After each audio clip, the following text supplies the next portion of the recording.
My research focuses on security and privacy, but from this kind of perspective of how can we make better decisions about security using data? What do we see when we look at the world and what's going on instead of studying individual systems? And I don't think I really have to convince you that security is a problem today. It almost seems inescapable how bad security is today. I tried to update this slide from when I used it last, and I searched for data breaches. And I actually couldn't scroll past the last week in Google News to find companies that had been breached 2 weeks ago. That's just the magnitude these are coming in at.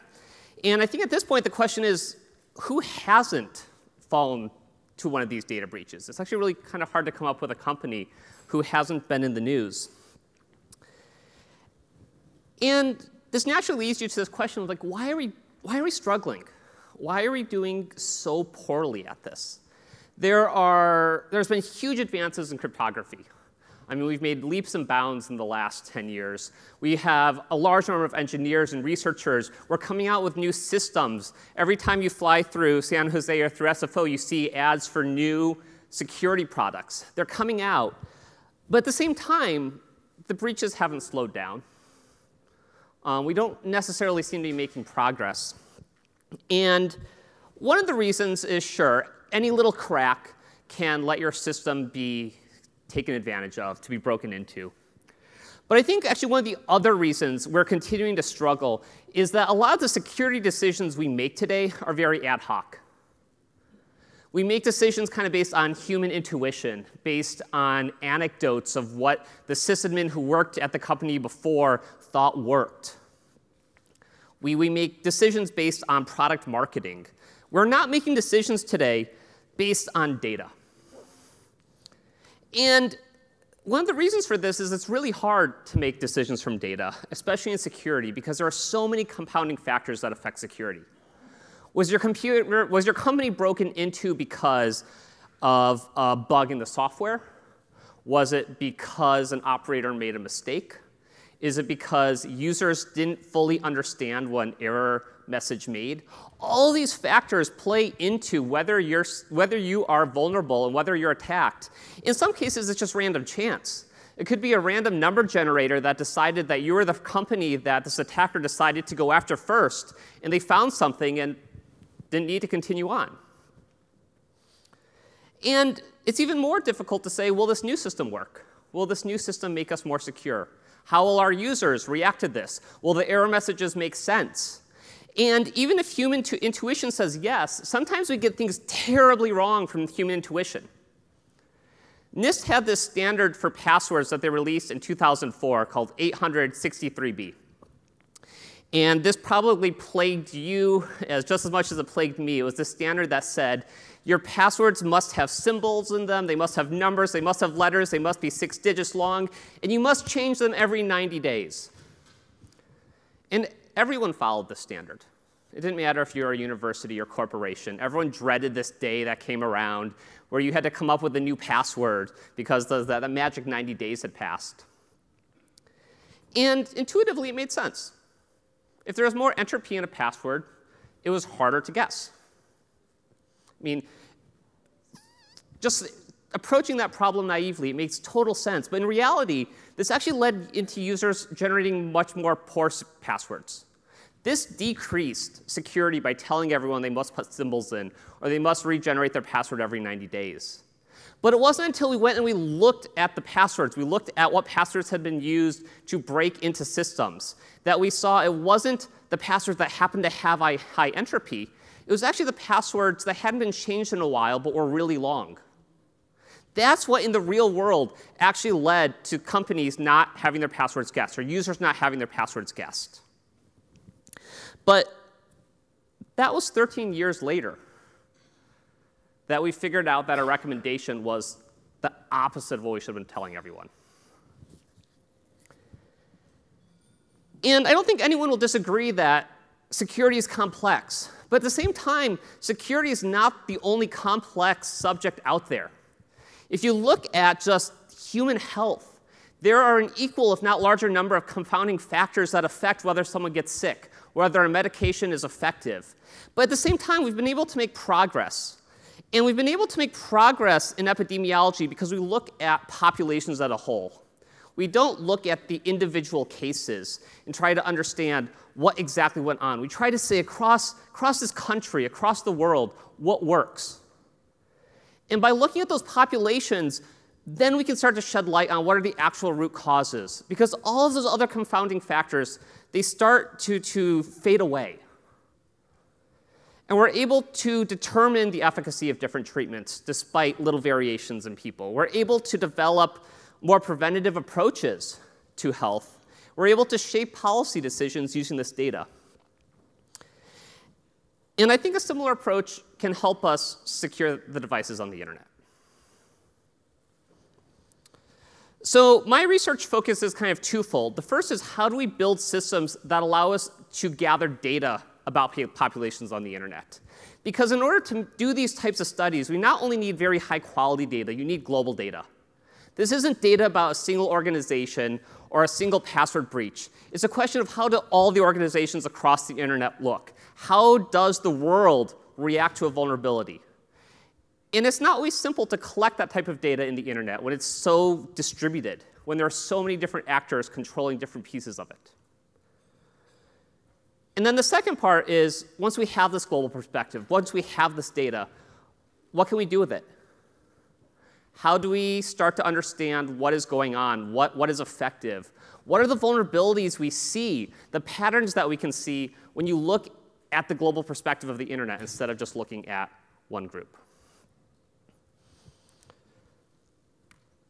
One method for looking at everything on the internet is this approach called internet-wide scanning.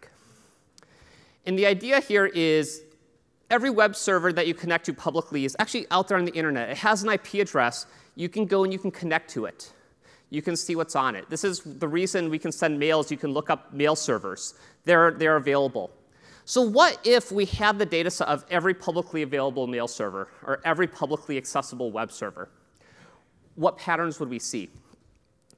And historically, it was very, very expensive to go out and say, I want to comprehensively find every web server, every mail server. And it was expensive enough that it actually happened every few decades. The first scan, I think we can say this was an internet-wide scan, was actually in 1982. And this one was easy, because there's actually a host table that had a list of every host on the internet. And researchers were trying to figure out who supported TCP. And so they went out and they connected to every host in the host table, and it was a check to all 600. But it wasn't until 20 years later that the next one of these scans went out and tried to understand what do all the hosts look like. And that was in 2003. And in that case, we were just trying to understand how many IP addresses were used. We thought we might run out, what was actually there. But that scan took about a year to run. These are scans that required either massive parallelization across many, many hosts, or they would run for a very long period of time. And you can imagine in a year, the internet changes drastically. And we have DHCP leases that are in minutes or seconds now. And you have now collected data over the span of a year. It's unclear what that even means. What happens? You get a very blurry picture. And then in 2010, the EFF performed another scan. Again, this one took 3 months, so we're getting a little bit better, of looking at HTTPS hosts to understand kind of who controlled cryptographic keys, who was able to sign for the authenticity of different websites. A few years ago, we released a tool called ZMAP. And ZMAP is a scanner that was architected not for looking at a small network, but looking at the entire internet. And by architecting a tool to look at everything, we were actually able to bring this time down to about 10 minutes to do a scan of the full IPv4 address space. And so there's a question of what can we learn now about how the internet operates when we have a list of every web server from 10 minutes ago. We know what every mail server looks like. We have this kind of Google Street View of what each of these different services looks like as you drive by. And researchers have used this for a variety of things. I mean, we've used scans now to look at what is censorship look like in different countries, to track how malware spreads, to understand just how do people configure services, how do they make mistakes. It lets us perform actually A/B testing on the internet to say, if we tell you how your service is vulnerable, what information do we need to give you? We can structure a hypothesis and test it, because we can track these things in real time. And so I want to describe 2 papers that were based on this perspective of the internet. The first question is pretty simple. When you send an email, how is it protected as it goes across the internet? If you connect to a website in Chrome or Firefox, you might realize sometimes you get a warning. Something says your certificate's not valid. We weren't able to connect to a secure handshake. But no matter what, your email seems to go through. And so sometimes your email is encrypted. Sometimes it's not. But you as a user have no idea. And we as researchers have even less idea, because so many different people control different mail servers. Stanford has dozens of mail servers just within Stanford. Google has their set. The University of Michigan has another set.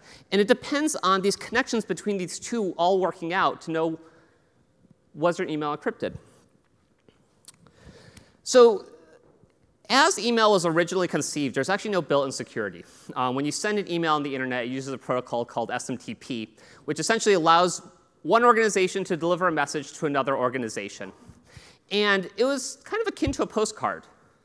There weren't many people who'd probably be able to see it as a pass from your organization to a next.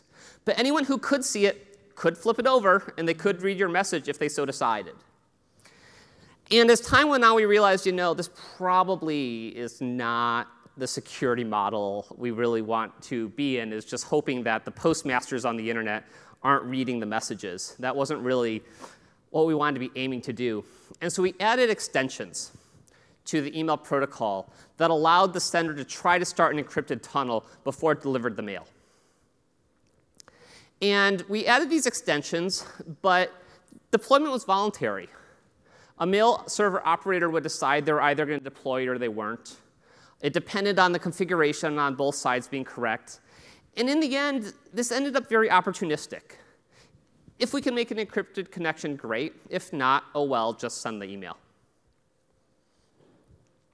And so we went out to look at how much email is actually protected. And we did this from 2 perspectives. One was by looking at all of the email servers on the internet.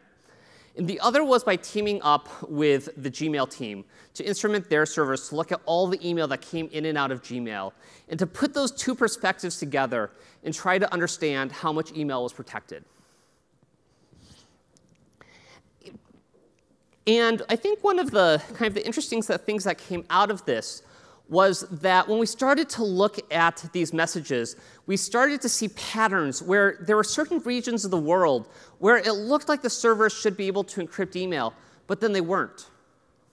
Or messages, the commands to start an encrypted connections would just be a little bit garbled. And if we just looked at one server, we would have said, there's a transient network problem. Something seems weird. But when we had this global perspective, we started to say, no. These commands are getting garbled in the same ways in different countries. There are kind of weird biases to this data. And when we then we essentially looked at how do you detect whether one of these connections has been intercepted, whether there's been some tampering that's preventing mail from being sent. And we went and we worked with the Gmail team to implement those on those servers. And what we found was in certain companies, in certain countries, there was a huge amount of email that was being blocked from being encrypted. In fact, more than 96% of the email that left the country of Tunisia and was sent into Gmail, actually, the server supported encryption, but something on the network prevented it from happening. And we saw a similar case in these other countries. But it was something, again, if we just looked at one server, it would have looked like just kind of a fluke, a small problem. But when we had this perspective, we said, no, there are some huge geographic biases here. There are devices on the borders or on very large ISPs in these locations that actually block messages from being encrypted. And this led into building a new, essentially, protocol to SMTP that's being finalized actually this summer, these last few months, that allows mail servers to say, no, only send mail to me if it can be encrypted, that we don't want to allow these connections to be intercepted. We want to block that. The second one I want to quickly cover is about the cryptographic keys that were used in devices on the internet. And I specifically kind of want to look at the randomness used to generate these keys. So the crypto systems we use today are inherently dependent on a random number generator. And if your numbers aren't random, bad things happen. Like very bad things happen. And if we look at one just kind of easy example, RSA, which is kind of one of the token encryption, public key encryption systems we use on the internet, you actually generate two very large prime numbers, P and Q. And you generate these randomly, and your public key is the product of these n, P times Q. And we essentially say RSA is secure because it's very difficult to factor n back into P and Q. And so you might say, OK, so what happens if we don't have enough randomness? We don't have enough entropy when we generate P and Q. And so the first is, let's say both hosts just don't have any entropy at all. We'll generate the same P and the same Q. And that means these two different hosts on the internet, these two different mail servers, these two different VPNs have the same key. And that's bad, right? That means they can decrypt each other's traffic. That's pretty inoptimal. But what's actually far more interesting is if two hosts generate the same P in different queues, they have different public keys. They look random on the internet. But it's actually very inexpensive to take the GCD of two keys. It actually takes about 15 microseconds to GCD two RSA keys. And if you can take the GCD, it means you find P, and it means you can then calculate the private keys for both of these hosts. And you wouldn't know this looking at a single host.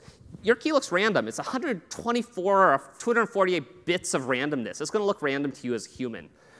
But when we look at this from the global perspective, and we do this pairwise GCD calculation, what we actually found is that we could factor the cryptographic keys for 0.5% of all HTTPS hosts and about 1% of SSH hosts on the internet.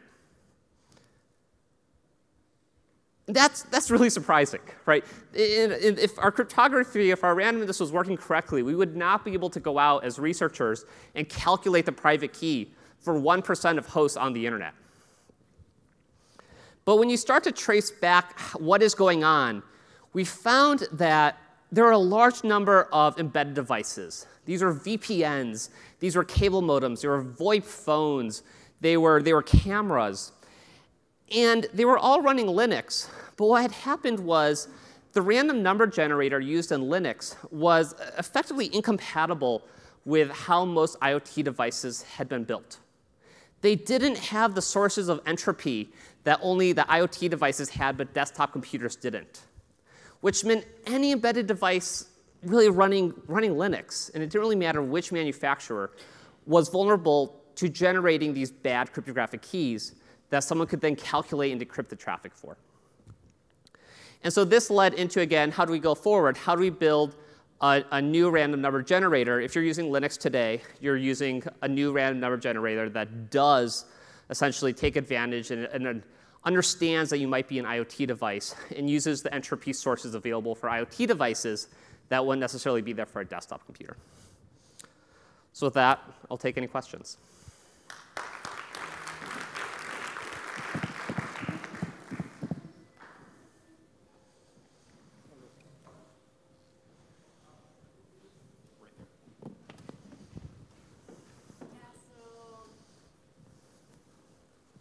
What about privacy? What about privacy? There, I think, privacy is important. I think if you look at a lot of this work, security and privacy are intertwined. If you look at something like this email study, right, where we want to build a more secure system, but the aim is to allow privacy, to enable privacy. On the data collection side, there are some really interesting questions of how do you do this type of collection in a responsible way? How do we do this in a privacy-preserving manner? If you're going to say we're going to look at traffic on a network, for example, can we build systems where we can answer these important questions, but we don't reveal any details about individual users? And so there's I would say, a lot of constraints put on by this. It makes it harder to collect the data, but you want to do it in a responsible way. And in the end, the hope is that that leads us to building more secure systems that enable more privacy going forward.